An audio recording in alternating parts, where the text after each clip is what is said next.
All right, hey guys, welcome back to another video. I know it's been a little bit, been crazy busy trying to get launched, but the ship has sailed. We are the train has left the station, so it's super exciting, and just letting you guys know that if you want to purchase some coffee, feel free to do so. So anyway, in today's video, I want to talk about human trafficking. Now, normally I talk more about Fight Coffee and what we want to do and how we want to give 100% of the profit to fight human trafficking. But today I just want to talk about the issue itself. I normally, I don't like to focus so much on the problem. And I'm so thankful for those who are in the midst of it, on the front line, working with people. I just want to focus on being a light, on making a difference, on what we can do to together to make a change in our world as it relates to human trafficking. But again, today I just feel like I really need to talk about this issue. I got a couple of videos that I want to show you, so take a look at video number 1.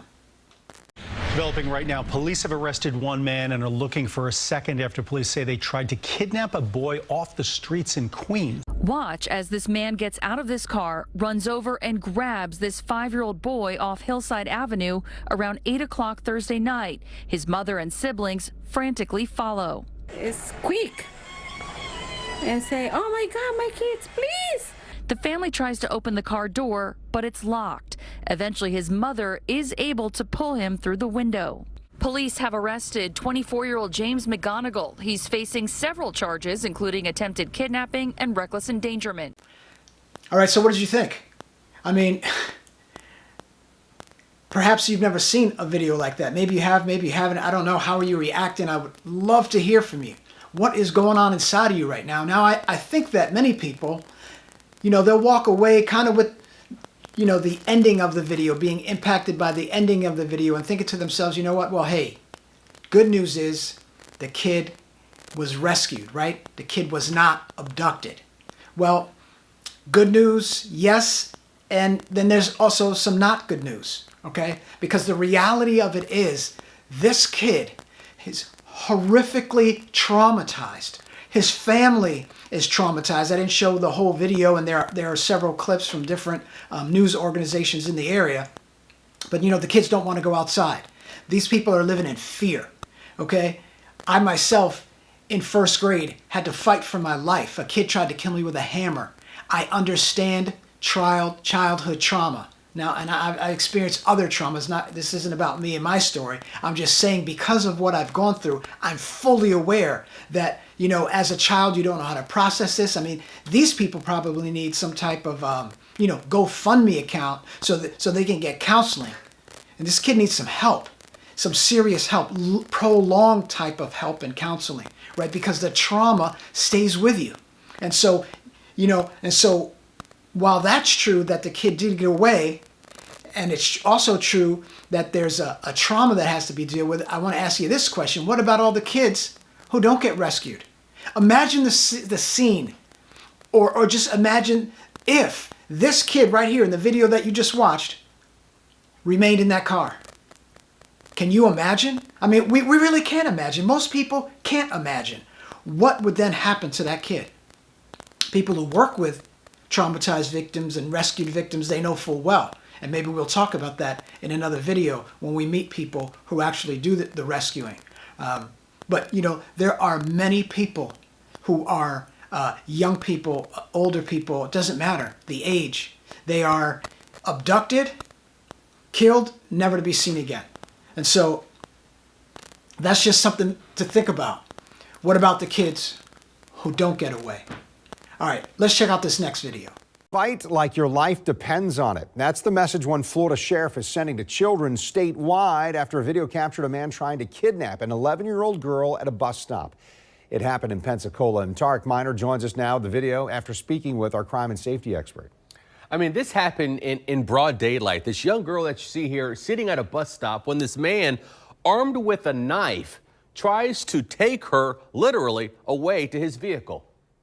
The video is chilling. An 11-year-old girl waiting for her school bus when a man armed with a knife runs straight for her and tries to force her into his vehicle. The girl fights back and manages to get away, never allowing the kidnapper to get his arms around her. All right, so here we go again. I mean, this is the type of stuff that is hard to believe is happening, let alone to the extent that it's happening. It's happening everywhere. It's the fastest growing crime in America. People are abducting children all over our country. Kids are disappearing at an alarming rate. Most do return, especially runaway kids. A lot of runaway kids do come home. When you see numbers, a lot of these numbers are, hundreds of thousands of kids who go missing. Most of them return, okay? But for those who don't, it's hell. It's hell on earth. And so, you know what you'll notice in this video, as in the other video, broad daylight. I mean, these people are going crazy. You know, they are taking advantage of whatever opportunity that they can. Obviously, kids aren't running around by themselves normally at night, right? So these are the extremes that people are going to. I mean, it is absolutely crazy. And I presently drive a school bus.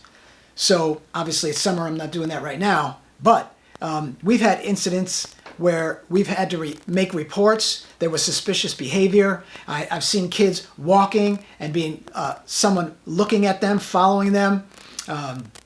So, I mean, this is serious business. And again, back to spreading the word, in addition to simply, yes, do I want you to get some fight coffee so we can fund the fight? Absolutely. But we also have to spread the word. Many people, especially in rural areas, think, oh, we're in a rural area, everything's okay. No, everything is not okay. It takes one moment for the wrong person to drive by your kid walking by themselves, unattended, to then start scoping that situation out. Maybe even stop on a dime right there and go snatch your child. So please, parents, you know, this is what awareness is about. Once we're aware, we can make those changes, make those adjustments. And so I hope this is helpful to somebody out there somewhere.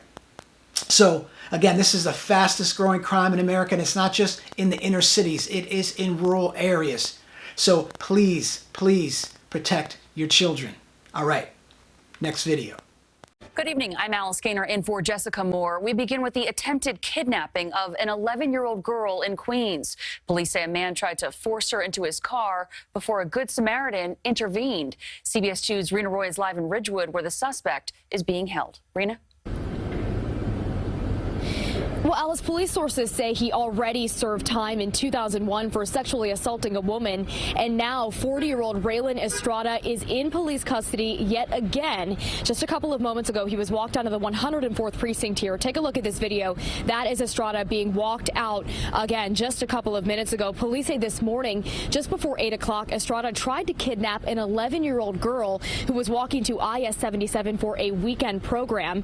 And surveillance video shows a Good Samaritan stepping in and pointing out Estrada to police. They say the suspect called out to her, and when she ignored him, he picked up the pace, grabbed her, and forced her into the backseat of his car near Center Street and Seneca Avenue. She then screamed, alerting that neighbor you see in that video. And that Good Samaritan tells us he did have a baseball bat with him and says Estrada also had one, but that no one was hurt. Instead, the two began arguing, and the young girl was able to escape. She is unhurt and safe at home with her family. He literally had her sideways and she's fighting with him, and then she trying to put her in the car head first. She fought, she kicked, she screamed, she did everything, and she used her phone. She saved her own life. She did everything the right way. I was just there to help her. As a parent, I have my daughter, and I have kids, and we all want to protect our kids, but this was a little bit too much. And the NYPD was able to arrest Estrada on the spot. Sources say this is the 13th time he's been arrested. In this case, he's facing a slew of charges, including kidnapping, harassment, and unlawful imprisonment. We are live in Ridgewood, Queens tonight. Rena Roy, CBS 2 News. All right, so did you notice in that video that guy's smug face? Did you notice that? It's like he was smiling for the camera. I mean, to do something so heinous and disgusting as what he attempted to do, and then he's smiling at the camera? Really? You know, back in the day, this is when I grew up, I remember when, and especially in sexual types of things, you know, you see them in the news and their hands are, you know, handcuffed behind their back, but normally what position were they in? Head down. Shame. Not today. Not today. I mean, I'm sure there are people who have shame, but I'm sure there are many people like this guy who have absolutely no shame whatsoever, just smiling for the camera. And I'm only guessing that part of the reason why he's smiling is because he was arrested 13 times. Did you notice that? Now, was it all for sex trafficking? Probably not. Abduction? Probably not. But was it? How long do people go in? Many people go in and they're not, they're out not too long after. So it's crazy what is going on. And I'm wondering right now how outraged you are by watching these videos. Now, do you remember not too long ago the George Floyd videos, right? I mean, when people saw George Floyd with that officer's knee on his neck, right? People lost it. Now, I'm not trying to go political here. Here's my point. My point is that we can hear about a lot of things and we go, oh, how horrible. But when you see it with your own eyes, something rises up. Now, in George Floyd's case, he died. Now, if he didn't die, I'm only guessing, the outrage would not have been nearly what it was.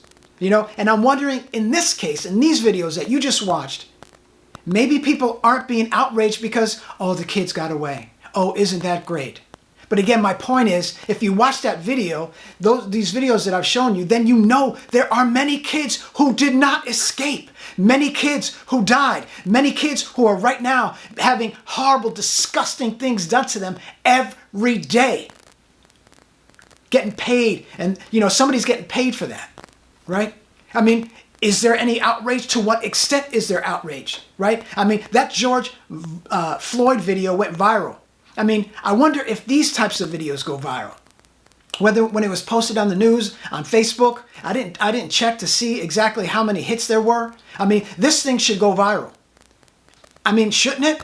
How horrific is it? I mean, what needs to happen? What does anybody need to see? Obviously, if people want to see children being used and abused, that's online. That's available. Pornhub and these other sick entities are making that available. Obviously, I'm not going to be showing that. Maybe that's the hard thing. It's like we can't show it.